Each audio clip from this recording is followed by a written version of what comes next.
right, guys. Well, welcome to the last week of 8th grade American history. We're going to attempt to fly through chapter 17 here and get through with the Civil War. I'll be honest, you're probably not going to have an assignment this week other than your test on Friday over chapter 17. So really the only thing you'll have to do is copy these notes down. And that way you can use those on your test. Again, let me encourage you to copy these things down. I prefer that you just try to use your notes and not use the textbook on your tests, if at all possible. And I know a lot of you are not doing that because a lot of these videos have not been viewed by very many of you. So you need to be watching these things and copying these notes down. Okay. Here in chapter 17, or at the end of chapter 16, we talked about how the Civil War had started. The first battle at Fort Sumter, the Confederates will fire on Fort Sumter for about 33 hours. If you remember, in that whole bombardment, there was not a single person that was actually killed in that battle. Okay. So today we're going to talk about the two sides, the North and the South. Talk about advantages, disadvantages for both groups. And just kind of be introduced to both sections of the country when the war starts. But before we do that, we're going to talk a little bit about the border states. When the war started, and we talked about all the different states that had seceded, you had 4 border states, which were, again, they're called the border states because they're right on the border between the Confederacy and the Union. But Lincoln knew that he had to keep these border states from leaving and joining the Confederacy. These 4 border states all had slaves. And he didn't want to tell them that they could not have their slaves because he knew once he did that, they were going to secede as well and join the Confederacy. Had those 4 border states joined the Confederacy, it probably could have been a much different outcome in the Civil War. One of the most important of those border states was Maryland, because obviously that's where the nation's capital was, Washington, D.C. And so had Maryland seceded, then our nation's capital would have been surrounded by the Confederacy. Okay. Just a quote by Lincoln, it says, I hope to have God on my side, but I must have Kentucky being one of the border states. I think to lose Kentucky is nearly the same as to lose the whole game. I mean, if he loses Kentucky, he thinks the whole war would be hopeless. We would as well consent to separation at once, including the surrender of this capital. Okay, the 4 border states were Delaware, Maryland, Missouri, and Kentucky, and they were all important in one way or another. Delaware was close to the big city of Philadelphia. Maryland, we talked about. Kentucky, they had control of the Ohio River, and Missouri, they had ports and could control parts of the Mississippi River. So all 4 of those states were very, very important, and that's one of the things that Lincoln wanted when this war started, was to make sure that he kept those border states from seceding and joining the Confederacy, and he was successful in doing that. And you can see the yellow states over here were the border states: Delaware, Maryland, Kentucky, and Missouri.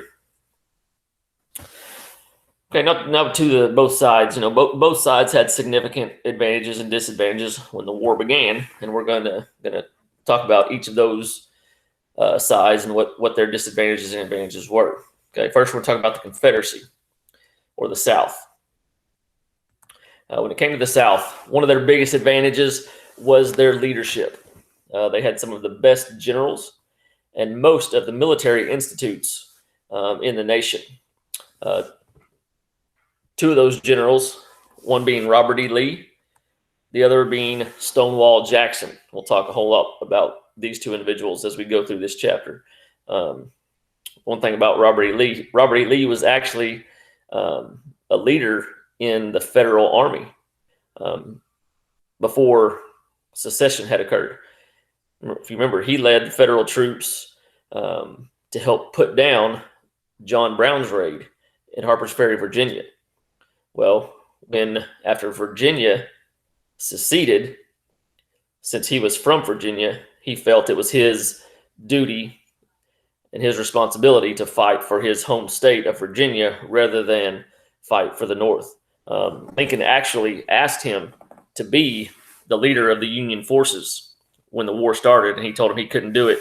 He had to go fight for the South, and so he did. Another advantage was the cavalry. They had some of the most superb riders for on either side. A lot of that was because, obviously the South is more agricultural. They did have less railroads, less roads. I mean, they were dependent upon horses when they weren't traveling on rivers. Horses were obviously their way to get around. Home field advantage. Most of the fighting in the Civil War took place in the South. Okay, and both sides had goals when it came to when the war started. For the South, they wanted to sit back and fight a defensive war. That was their goal. They had seceded. They knew that the only way that the Union was going to be put back together was if the North invaded the South and defeated them that way. They didn't have to go on the offensive and attack the North. They had broken away, so they could just sit back and live their lives just like they wanted to. It was up to the North to go on the offensive. The South didn't have to. So they knew the lay of the land. They're fighting on their home field. That sense of purpose, kind of like we talked about with the Revolutionary War, they're wanting to, create their own country. So they had a pretty big sense of purpose when it came to fighting as well. Another advantage was their allies. They had trade ties with both Great Britain and France. Both of those countries were very big buyers of Southern cotton. And so when the Civil War started and Southern cotton went on the decline, they were hoping that Great Britain and France would kind of jump in, side with the Confederacy, and help win the war against the North. That's not going to happen, but that was one of their goals. That's what they wanted to happen. They did have trade ties with those countries, but neither country is going to help fight against the Union. When it came to the North, obviously one of the advantages is population. They had a much larger population in the North, so obviously they're going to have a much larger army. The more soldiers you have, the better your chances are. It's not always the case. The Confederacy will win some major battles throughout the Civil War, but the North will have a lot more soldiers. They had a much better Navy. They've got 3/4 of the Navy officers. They've got all but one shipyard located in the North. And we'll talk later in the chapter about some of the sea battles and some of the new technology with the ironclad ships that are developed. And we'll get to that a little bit later. Manufactured goods. We've talked about this when it came to the Industrial Revolution. Almost 90% of the nation's factories are in the North. So they're producing whatever it is that is needed for the Union states. Iron production, banking, railroads. The North had more than the South in all of those categories. And I've got some charts here, and you can just see the different advantages for the North when it came to bank deposits, 81 to 19%. The manufacturing plants, it says 86 to 14, so pretty close. Industry, 92%. Railroad mileage, 71%. Okay, we're not going to go through all those. So the North had a lot of advantages, especially with the railroads being one of the major advantages. They could send supplies, they could send troops along railroads and get them to different places very quickly. And when the South, they obviously had to march and find other ways to get their supplies and troops to their soldiers. So it was a big advantage having lots of railroads throughout the North like they had. We talked about the goals for the South: sit back and fight a defensive battle. They didn't have to go on the offensive. Well, the North, their goal was kind of thought of by a man named Winfield Scott. They called it the Anaconda Plan. They basically wanted to squeeze the life out of the South. One of the first things they wanted to do was to blockade southern ports.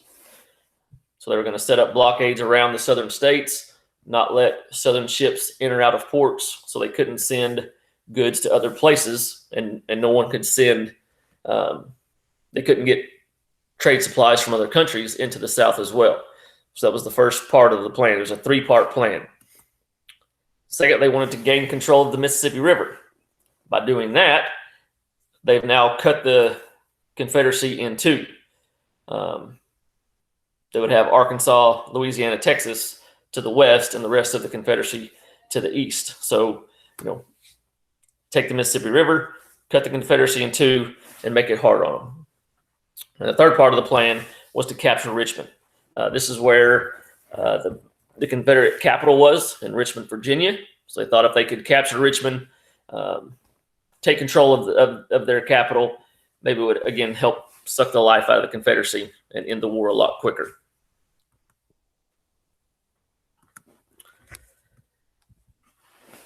Now, the Civil War turned into a war between families. And when it started, nobody realized just how long the Civil War was going to last. Both sides thought it would be ended very quickly. The North thought there's no way the South can hold out long enough.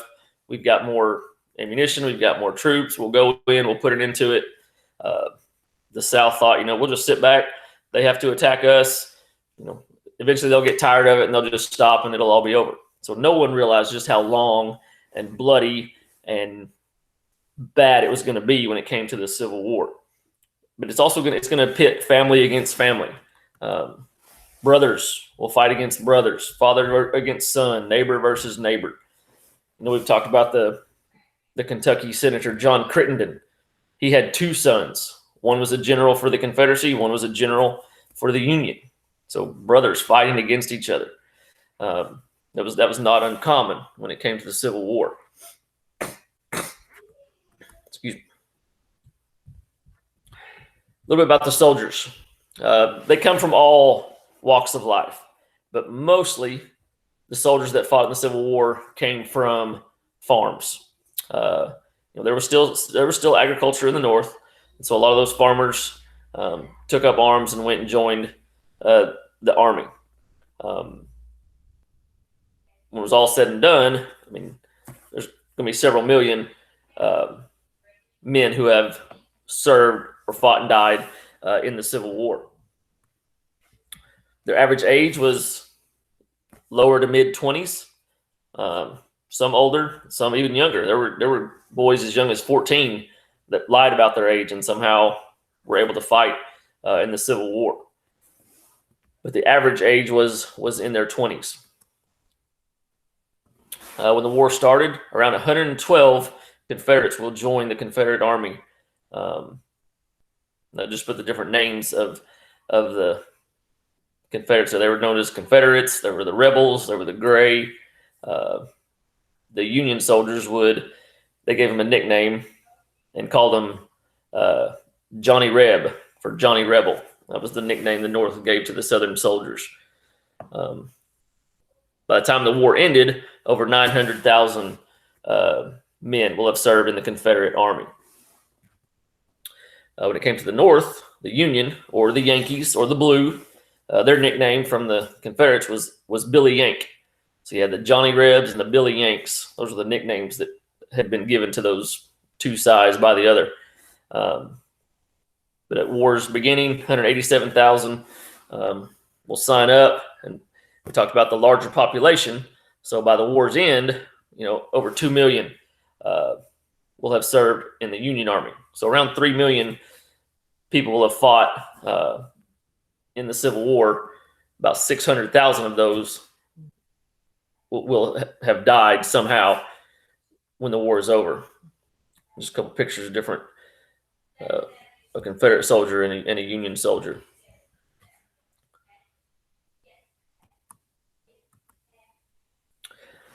Soldiers often wrote home about the horrors of war, about the boredom of camp life. If you're not fighting, you're sitting in camp. So if there's not a battle going on, you're not really having to drill or to train, and so you're just kind of camping out for weeks on end, and it gets pretty boring at times. So they would play baseball, they would sing songs, they would do things to help pass the time, to make it a little bit more, I guess, I don't want to say fun, because fun's not a word to use for war, but they had to pass the time somehow. So they tried to make it as entertaining as possible. But they wrote home about, like I said, the horrors of war, the massive casualties in some of these battles. Sometimes wounded soldiers would lay out in the rain for over 24 hours, waiting for a doctor to work on them, to help heal them, help them get better. But there were so many casualties at times that a lot of the nursing tents or hospitals were just overrun, and they couldn't take them all in at one time. So the wounded soldiers would just kind of lay outside and lay there until they got fixed or got to see a doctor. So that's just one of the bad parts of war. But it wasn't uncommon sometimes, if there was a battle and there was a ceasefire, sometimes members from both sides would lay their guns down. They'd come together, they'd talk, they'd play games, they'd hang out, and then they'd go back to their camps. When the battle started, they'd start shooting at each other again. It's kind of weird. They're trying to kill each other, and then during the ceasefire, they're hanging out and talking and acting like nothing's going on. So it's just one of the crazy things about war. The Civil War is going to be referred to as the first modern war. We'll talk about some different technology that has come about during the Civil War that had not been around. It's going to make war more deadly, for one, but it's going to help to improve a side's ability to win battles and to win the war. One of the first things we'll talk about, new ammunition had been invented. We talk about the Revolutionary War, War of 1812. The modern musket ball was just a round little ball of iron or whatever it was made out of, and that was the bullet that people shot. That looked like this. Well, with the new ammunition, they invented what was called the conoidal, or the cone-shaped bullet, or the cone-shaped mini ball, as it was called. Because it was cone-shaped, and the grooves in the barrel that spun that cone-shaped bullet became much, much more accurate, much, much more deadly when it hit its target. Today, you obviously, if any of you hunt or have seen bullets, you know that all bullets are now cone-shaped or conoidal bullets that we use even today. Sorry, but here's the cone-shaped, or the conoidal mini ball. I know it's not a ball, but that was the terminology for it, was the mini ball. And you can just see the different types that went into different types of guns. And again, it made it more accurate, much more accurate, much more deadly when it did hit its target. So we've talked about how warfare back then was really kind of stupid, the way they fought, lining up in rows and marching at each other straight across the field, stopping so many yards apart, and then just basically shooting each other. Or in the Civil War, we start to see trench warfare be used, meaning they would dig these trenches, they would hide in these trenches, and as the opposing side would march across the battlefield, they may try to pick them off as they marched across. Now, granted, there were still lots of lining up on a battlefield and marching at each other and firing at each other and shooting each other in the face, which again was kind of dumb if you ask me. But here in the Civil War, we do start to see the use of some trench warfare to help protect themselves when it came to battle. Other technology, I don't know if you knew this or not, hot air balloons were first used in the Civil War. This picture here is the Union hot air balloon called the Intrepid, basically used for scouting. And now, not like the hot air balloons we have today. Men would have to be holding the balloon with ropes, but they could get it up in the air just over the trees, so someone could see, what the enemy is doing. Are they on the move? Are they coming around? Are they trying to come around behind us? What are they trying to do? So they could scout the other side, and they could get up high enough in these hot air balloons so that they could see what the other side is doing and make it easier on them. So, but again, just some new technology, some new things that both sides would eventually use to try and help them win when it came to the Civil War. So I think that's it for section 1. Make sure you get these written down. Again, probably no assignment this week other than just getting these notes written down and your test on Friday. If you have any questions, email me, text me, call me, whatever. My phone number's on the syllabus. Whatever you need, just let me know. Again, hopefully we'll get through this last week with no major problems and be done for the year. Talk to you guys later.